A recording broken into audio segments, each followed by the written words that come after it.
Hello, my name is Andre LeBaron. I'm an agribusiness major at Cal Poly, class of 2027, and this is. Sammy O'Brien, Arizona State University, class of 2027, and I'm a sports journalism major. And this is. And I'm Parsa Rizai, Indiana University, class of 2027, and I'm a finance major. So we're here to talk about the impact of sports betting on the youth, particularly college-age kids, because we're all college-age ourselves. First, I'm going to start off with Sammy. How does sports betting culture, especially as a sports journalism major, impact you at Arizona State? So a lot of people I know that I'm friends with very involved in sports, and almost all of them sports bet. So, it's like a big part of everyday life. I'm in a group chat with guys in my fraternity, strictly sports betting, and then me and my roommate as well. We sports bet almost every day. Same question to you. How is there a sports betting culture at Indiana? Similar thing, with people in my classes, people on my floor will make the same parlays, we'll watch the games together. And even outside of sports, poker is a big thing. Poker is always played on my floor. There's just a big gambling scene in general. I would say the same thing at Cal Poly, especially in my dorm. A bunch of people in my dorm, they all ride the same picks for sports betting, and there's always poker going on downstairs, especially at night, which can often be a deterrent to a bunch of people that I've talked to's work schedule. All right, so first question. How has sports betting impacted you? Are you up, down? Are you content with where you're at? First, we'll go to Sammy.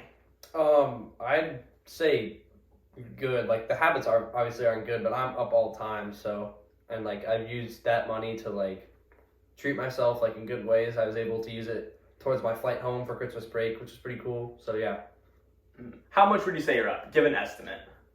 About 250. Solid. I'd say, yeah. That's a solid number. Same question to you. So I'm down right now. I started up when I first started betting, and that gave me the confidence to, keep betting. But, the losses started piling up, and, it's just and then I keep betting more to try to make that money back. It's just not good. So you would say you have a big problem chasing your losses? It is a big problem, yeah. All right. To both of you, as a sports journalism major, do you think you have an edge over Vegas or the average gambler? Definitely not Vegas. Vegas always knows, I have my losses too, obviously. I'd say definitely I have a slight advantage over the average sports gambler because I know people that come to me for picks just because, I'm so involved in everything, and they think that, I provide better insight. Mm-hmm. Same question to you. Do you think you have any edge over the average gambler? Well, I watch sports religiously. I've done work in sports before, but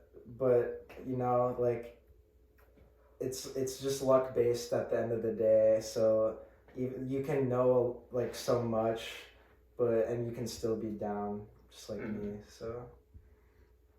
All right, and now we're gonna move on to other types of gambling. Do you ever find yourself gambling not on sports? Yeah, I play poker as well. In my college dorm, it's not as big, but in my fraternity, it's big. We have a poker-only group chat, so hey, we'll play poker at this time, be here at this time, whatever. And then one of the people I'm closest with in my dorm, he runs poker games all the time. So, I'm gambling on other things, not sports-related. And same question to you. Yeah, same thing. Poker's big at my school. I'm not very good at it, so the few times I've tried to play, I've lost almost everything. So I try to avoid that. So, yeah. Do you think either of you get a kind of sense of community with gambling, just friendships with other people just because of gambling, whether it's poker or sports?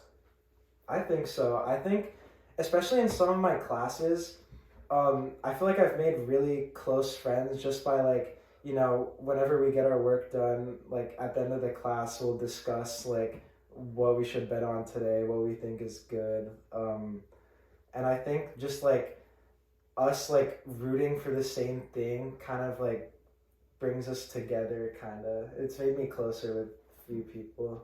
Yeah, definitely for me too. Me and my roommate, 80% of the stuff we talk about is sports. So we'll be doing our homework, but at the same time we'll have a random college basketball game going on in the background. There's 200 people in the stands, and we have money, however X amount of money on the game. We're doing our homework, but at the same time we're stressing over the game, and that's brought us to be a lot closer for sure. Do you think you are compelled to continue sports betting even if you're down just because of those relationships you made? Like, you feel like you lose these relationships if you stopped gambling? Yeah, I'd say a little bit. Even though I'm up, like there's some people I know. Even like towards the end of high school, there's some guys like I'd see them and we just like talk gambling. Like, oh, like how did you do last night? Like, what do you have going for today? So like, yeah, that's the only thing like we really even have a common ground on. No, yeah, same thing. But it's like even it's like if you overhear someone talk about sports betting, it's like you have that like urge to like chime in or like give like what you think about that. So I don't know. It like losing like stopping sports betting would be like a huge like it would be very different than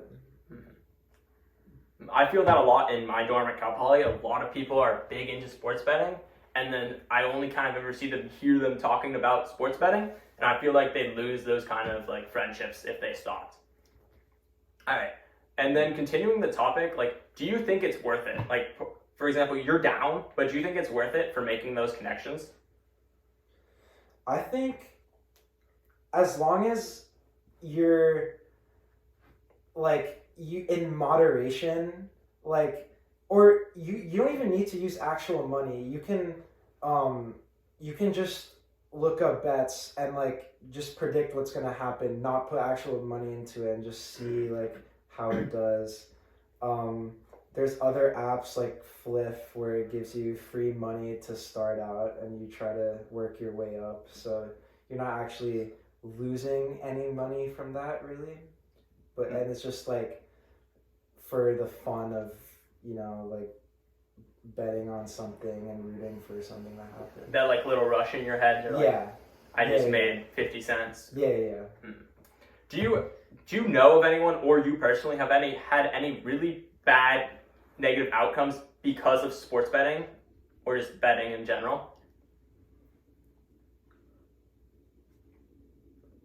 I mean, I think of a couple guys like they're like they don't have a job, like they don't have like allowance from their parents, like they're broke college kids, like their only source of income is gambling, so like it definitely like will take a toll on them, and like every day they kind of have to like gamble to survive in a way.